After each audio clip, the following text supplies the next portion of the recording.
Be ready. 10 seconds to go.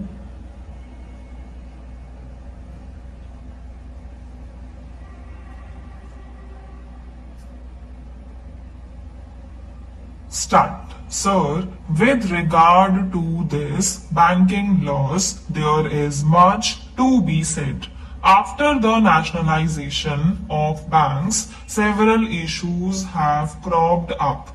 Here, the government proposes certain amendments, out of which some are necessary, but I would like to draw the attention of the Honorable Minister to the Banking Laws Bill 70 of 1983, in which there is a proposal for prohibition of the acceptance of deposits by unincorporated bodies. About this, I would like to stress this point because society has its structure in this country. There are certain money lenders who are rendering some service to the people. Your branches have not reached there.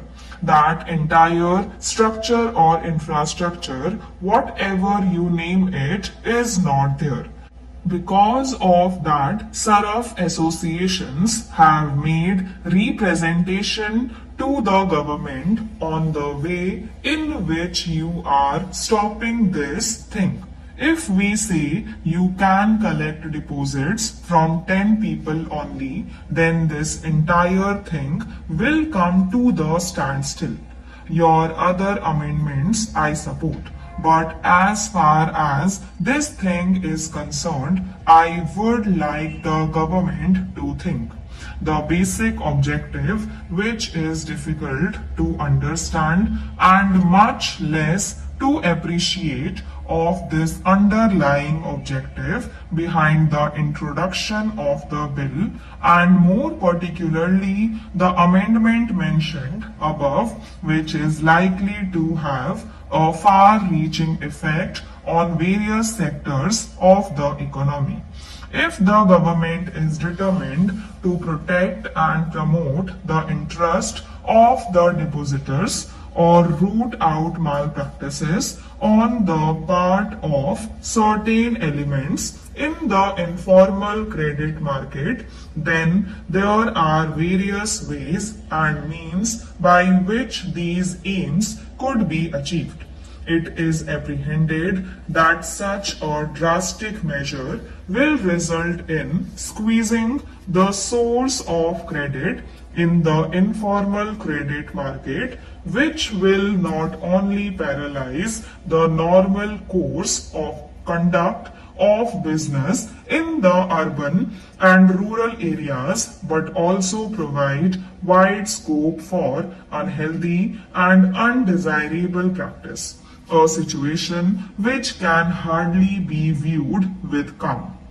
We humbly feel that rigorous restrictions on acceptance of deposits by the unincorporated bodies, as also draconian measures to control them, would only cause serious damage to the economy, resulting in hardship to millions of people without any commensurate benefit to anybody.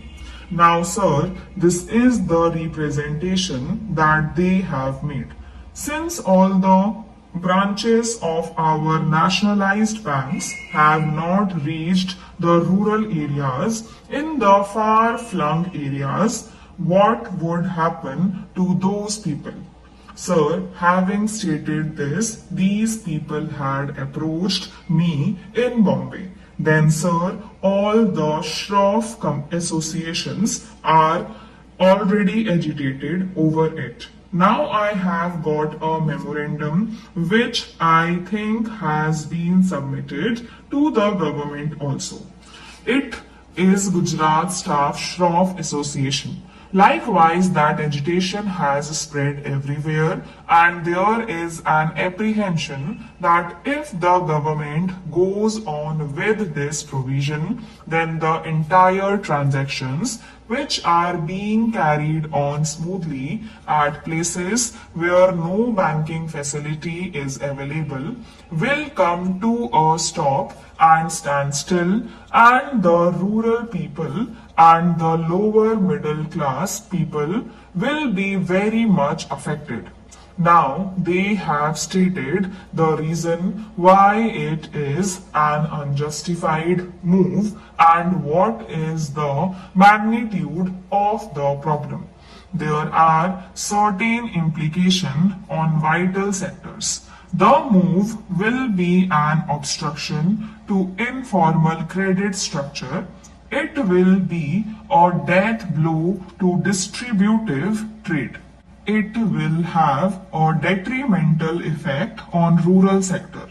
Then it has been mentioned that it will have a crippling impact on indigenous banking. It will aggravate unemployment. There are certain drastic penal provisions about which also they have stated. They have mentioned about the erosion of moral values also. Well, sir, we may keep it aside. We all should be very much concerned with the moral values also. Now it has a far reaching impact.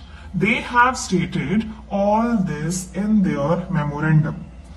I would only like to highlight one or two main points. It has to be realized that the informal credit structure comprising of trade, business, commission, agents, and indigenous bankers has been rendering valuable services since times immemorial to various sectors of the society and more particularly in rural and semi-urban areas.